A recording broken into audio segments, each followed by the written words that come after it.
Princess Elisabeth of Yugoslavia is a princess with an incredible destiny.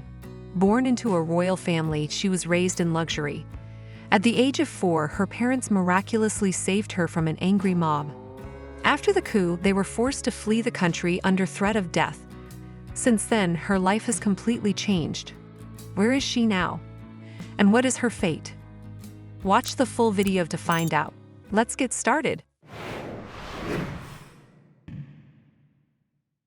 Elisabeth was born in Belgrade into the royal family that ruled what was then Yugoslavia. In terms of royal lineage, she was no inferior to the monarchs of Great Britain. King Charles of England and the former Queen Sophia of Spain are Elizabeth's second cousins. When her parents looked at their newborn daughter in 1936, they had no idea of the trials that awaited the girl. In a way, her fate was a reflection of such a tumultuous century. The girl was raised in a palace and her future looked bright. But the prosperous life ended with the outbreak of World War II. By the spring of 1941, Hitler had conquered most of Europe. He needed allies, and the Führer demanded the loyalty of Elizabeth's father, the regent of Yugoslavia, Paul I. Otherwise, Adolf Hitler threatened to take over his country. Paul I was forced to make a treaty with Germany. This decision angered the common people. The Serbs rose up against the monarchy, and the most radical vowed to destroy the entire royal family. The clock was ticking. Just minutes before the palace was seized by an angry mob, a train left the station. Its passengers, Paul I and his wife, Princess Olga of Greece, managed to save only the most precious from the palace, their children. That was the end of little Elizabeth's happy childhood. The royal family asked for asylum in England, but they were refused. The Balkan monarchs were offered to go to Kenya, Britain's African colony.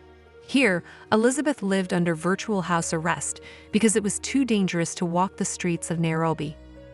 For several years, the girl practically did not interact with children. According to her, she never learned to play with her peers, even when living conditions improved. Eventually, the royal family moved to South Africa. As Elizabeth grew older and World War II ended, she was sent to England to study. At a private girls' school, she never mentioned her noble birth. Her father had been declared a war criminal, so this may have affected Elizabeth.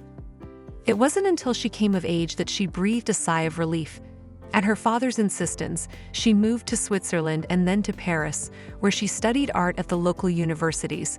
But no matter where she was in Europe, everything reminded her of her lost homeland. By then, Yugoslavia had become communist, and the restoration of the monarchy was out of the question. By chance, or perhaps by fate itself, Elizabeth was helped to cure her depression and nostalgia. When she turned 25, the girl decided to celebrate her anniversary with a trip to a ski resort in Switzerland. There she met an impressive businessman from the United States named Howard Oxenberg. The man proposed marriage to Elizabeth, and she agreed almost immediately. The whole point was that the man promised to take her away from Europe, where she felt extremely ill. Elizabeth's parents were against the marriage. They wanted her to marry a man of royal blood. But the girl did escape from her parents' house. She found her passport, which her mother had hidden in the closet, and left with Howard. She had no idea what was in store for her. Marriage and moving to the United States opened up a whole new world for an upper-class girl.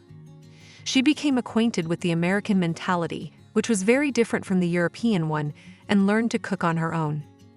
The former princess was euphoric at first. It was as if she fell into her favorite Hollywood movies, and soon she was already feeling at home in her new place.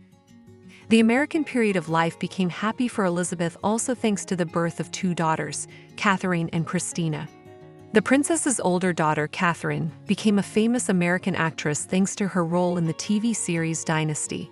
The younger daughter, Christina, became a writer.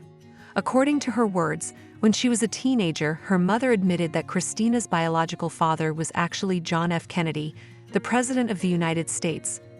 Although Elizabeth herself later stated that she never told her daughter such a thing. Unfortunately, the princess and Howard Oxenberg's happy marriage did not last long, only 8 years. Over the years, her husband began to drift away from his wife. Being a close friend of the Kennedy family, he preferred to engage in politics and business, which led to the divorce. However, Elizabeth did not have to be alone for long. Friends introduced her to British banker Neil Balfour, who fell in love with the princess at first sight. A return trip from America to Europe followed. But when she returned, she was no longer a naive girl, but a young and self-confident woman. In addition to business, Neil Balfour successfully engaged in writing. The story of the life of his wife and her parents impressed him so much that in a short time he wrote a book about Elisabeth's father. The monograph Paul of Yugoslavia, a slandered friend of Britain, was so interesting that it became a bestseller. Thanks to it, many Europeans were able to learn the truth about the events in the Balkans during the World War II. In a relationship with a British banker, Elisabeth gave birth to a boy named Nicholas. Like her first marriage, the princess's second did not last long either. 5 years later, they divorced. The princess went to America again, this time to California. Here she had perhaps the most tumultuous romance of her life. For a while, the princess's chosen one became a sex symbol of the time, actor Richard Burton. He was crazy about Elisabeth and offered to marry her several times. The woman was forced to refuse him because Richard was too fond of alcohol. When Elisabeth turned 50, she decided to marry again.